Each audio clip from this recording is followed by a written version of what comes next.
Située entre les océans Pacifique et Indien, l'Australie est la plus grande île du monde et le plus petit continent. Il y a de la place pour se déplacer dans le Land Down Under, et avec autant de sites à découvrir et à apprécier. Il y a une grande incitation à se lancer dans une aventure de promenade. Qu'il s'agisse d'explorer le mode de vie traditionnel des peuples aborigènes du pays, de se détendre sur une plage ensoleillée ou de passer la nuit dans un lieu branché de la ville, l'Australie a quelque chose de spécial à offrir à chaque visiteur. Voici un aperçu des meilleurs endroits à visiter en Australie.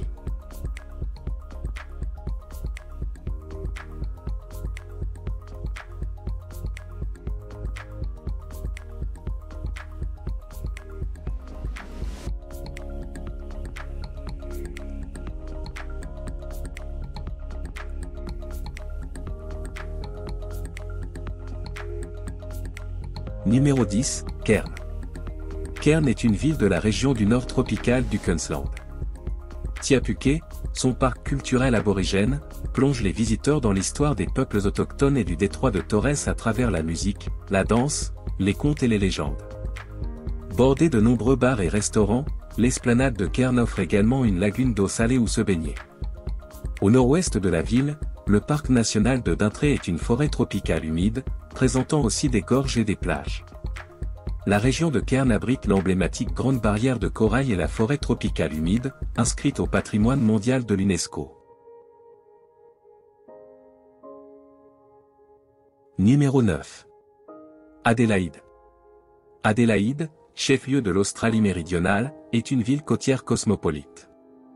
Les nombreux parcs qui longent le fleuve Torrent accueillent plusieurs musées célèbres, tels que le Musée national d'Australie méridionale, où est exposée une importante collection d'œuvres indigènes, et le Musée d'Australie méridionale, dédié à l'histoire naturelle. Adélaïde est surtout réputée pour ses nombreux festivals, ses équipes sportives et ses vins. Nous conseillons les mois de janvier, février, novembre, décembre, pour visiter Adélaïde.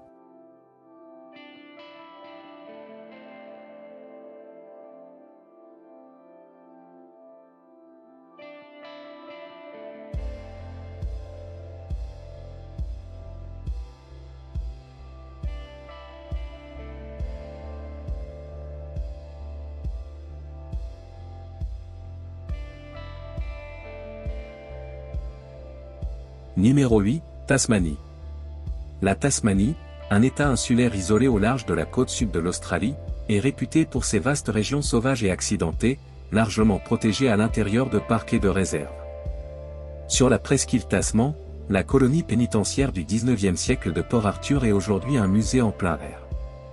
Il est agréable de se rendre en Tasmanie pendant l'été austral, soit de décembre à février, ou bien, pour le ski, pendant l'hiver austral, de juin à septembre. Capitale de l'État australien de Tasmanie, Hobart est une ville où il fait bon vivre, au cœur d'un environnement riche et sauvage.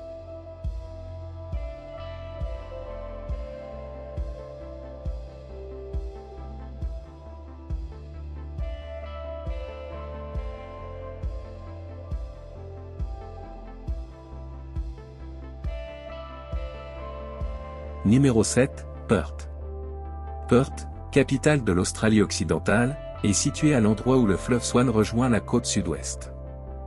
Des plages de sable longent ses banlieues, et l'immense Kings Park and Botanic Garden sur le mont Eliza offre une vue panoramique sur la ville. Le centre culturel de Perth abrite les compagnies de ballet et d'opéra de l'État et possède sa propre enceinte centrale, comprenant un théâtre, des galeries d'art et le musée d'Australie occidentale.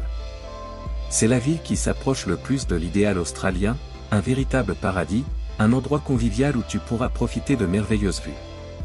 Le niveau de vie à Perth est parmi les plus élevés au monde, cependant vivre ici reste toujours plus abordable par rapport à d'autres destinations.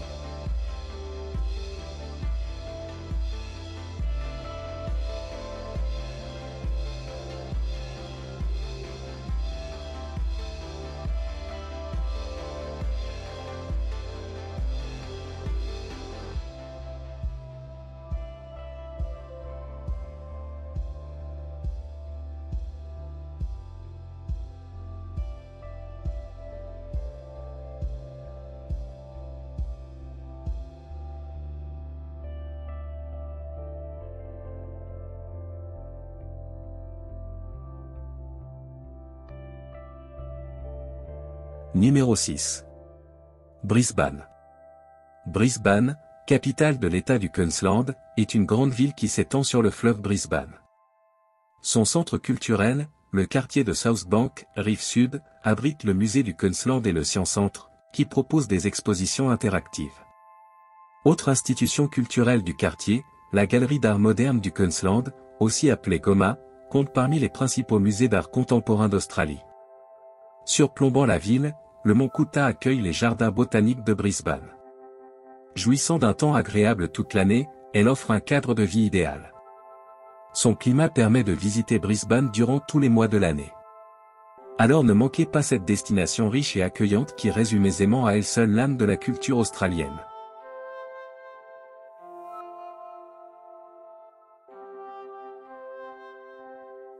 Numéro 5. Parc national de Kakadu.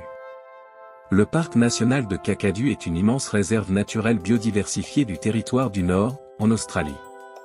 Englobant des marécages, des rivières et des escarpements en grès, il accueille près de 2000 espèces végétales et animales, qu'il s'agisse de crocodiles marins, de tortues à dos plat ou d'oiseaux.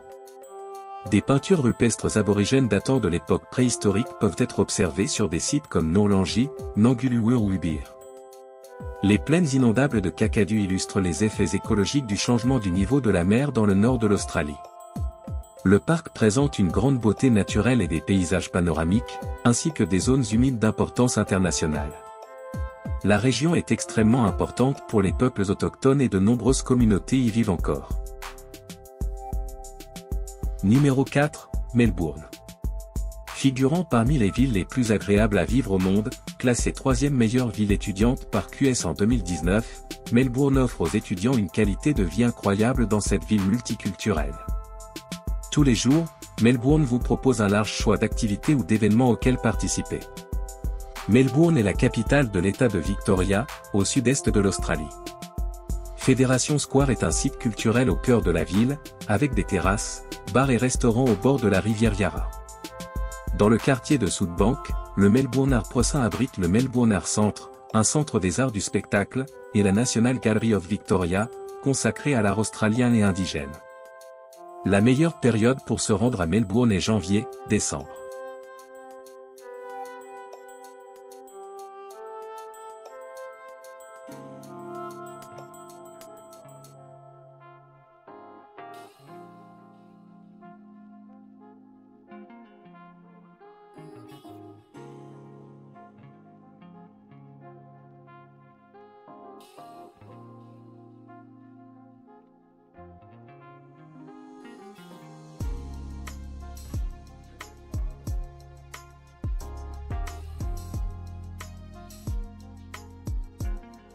Numéro 3, Grande barrière de corail. Au large de la côte du Queensland au nord-est de l'Australie, elle est le plus grand écosystème sur Terre, et est même visible de l'espace. Long de 2300 km, il comprend des milliers de récifs et des centaines d'îles constituées de plus de 600 types de coraux durs et mous. Elle abrite d'innombrables espèces de poissons colorés, mollusques et étoiles de mer, ainsi que des tortues, dauphins et requins.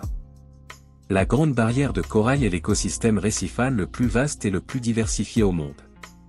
L'UNESCO a ajouté le récif à la liste du patrimoine mondial il y a plus de 40 ans pour sa valeur universelle exceptionnelle. On l'appelle la Grande barrière de corail en raison de sa taille immense et du fait qu'elle borde une côte.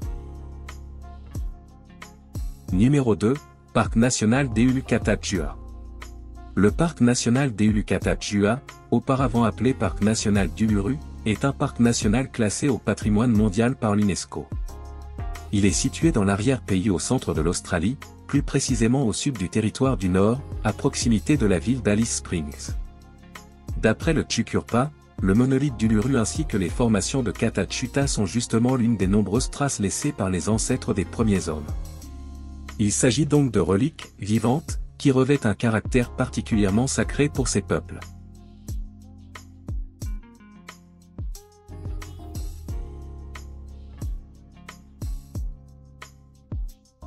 Numéro 1, Sydney. Sydney, capitale de la Nouvelle-Galles du Sud et l'une des plus grandes villes d'Australie, est renommée pour son opéra situé dans le port, avec son design distinctif en forme de voile. Le vaste Darling Harbour et le plus petit port de Circular Quay sont des pôles majeurs de la vie au bord de l'eau, à proximité du Harbour Bridge et des jardins botaniques royaux. Avec une aire urbaine comprenant, en 2016, une population de 4 823 991 habitants sur près de 12 300 km², Sydney se place devant Melbourne et Brisbane pour ce qui est du nombre d'habitants. Sydney est réputée pour être l'une des villes les plus agréables du monde, mais aussi l'une des plus sûres. À Sydney, tu peux te balader tranquillement à travers la ville et prendre les transports publics sans crainte, peu importe le moment de la journée ou de la nuit. Le taux de criminalité est très bas. Même si d'autres villes peuvent jouir d'une ambiance similaire, Sydney reste sans nul doute une destination sans rivale.